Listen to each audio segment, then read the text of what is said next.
Personal Story segment tonight. CBS News announced on Friday that investigative correspondent Sharyl Attkisson's computer was hacked into late last year.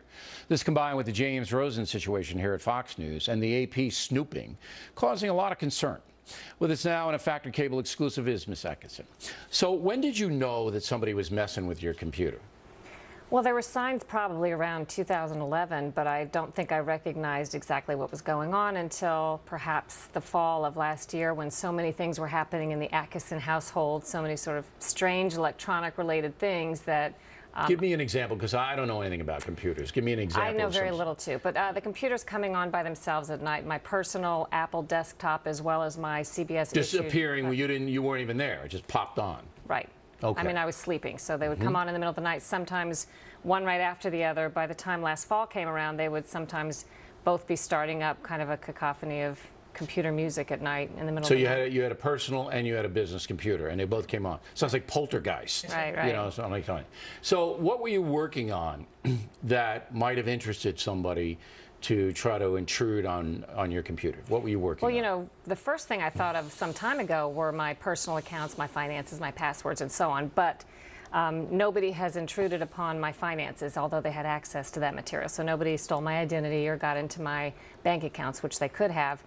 So I assume the reason they were in the CBS computer is something related to what I was working on. And which was what? What big stories were you working on? Well, at the time I was doing Fast and Furious, of course, some green energy debacle sort of stimulus spending stories, and then later on the Benghazi stories. All right, so they were all not complimentary to the administration.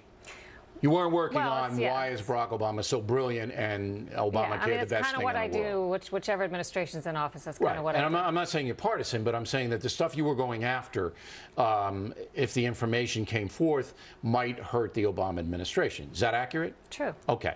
So then CBS, you tell CBS News that you think somebody's hacking you because your computers are coming on by themselves. They send in their techs?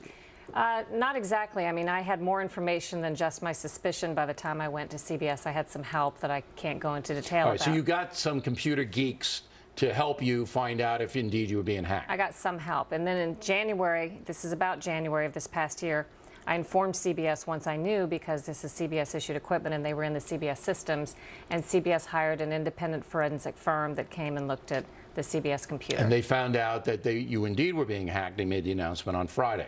So where does it go from here? I guess CBS could sue somebody, but you got to have somebody who's under suspicion, right? Do you have somebody who's under suspicion? Well, we're being cautioned, you know, what to say and what not to say at this point. I have attorneys at CBS who are helping us through this. I also have personal counsel. And so all your counsel is saying don't say anything. Do you have the same counsel that the Attorney General has and that Mueller has? No, it's a joke. Bad joke. Sorry. So all of your counsel is saying don't accuse anybody right now. Well, they're just telling us what we can say more than anything right now, which is, you know, what you basically heard, that there has been an intrusion of the computer. This is not phishing. This is not malware. This is not an ordinary, as someone asked me, old boyfriend trying to look through my files. Okay, this is big. Yeah. Yeah, but in order to go after somebody, you've got to have a suspicion. And I assume you have a suspicion. You don't have to tell me. I don't want to get your lawyers mad, but I assume you have a suspicion. Well, I think I know, but I'm just not prepared to go into that. So we're continuing our investigations. Right. They're multifaceted, you know, looks at what to do next and where. Sure, you got to break it on this show. I mean, I guess you got to break it for CBS. Break it on my own network. Yeah, you got to do that. But then you have to come here because it's a big story. You know, with Rosen and everything, I mean, it's a big story. If it's organized, if it's from the federal government, snooping on your computer, we got to know. Let me just say, whoever did it to come into a private citizen's home, whether I'm a journalist or not, and look in my family's computer and look in my work computer and go through it like they did. Sue their butt off. Well, you it's sue outrageous. their butt off. It's outrageous. Okay. All right, Cheryl, thanks for coming in. We appreciate it. And you'll keep us posted, you promise? I do. Because I know you're a lady of your word. I am. All right.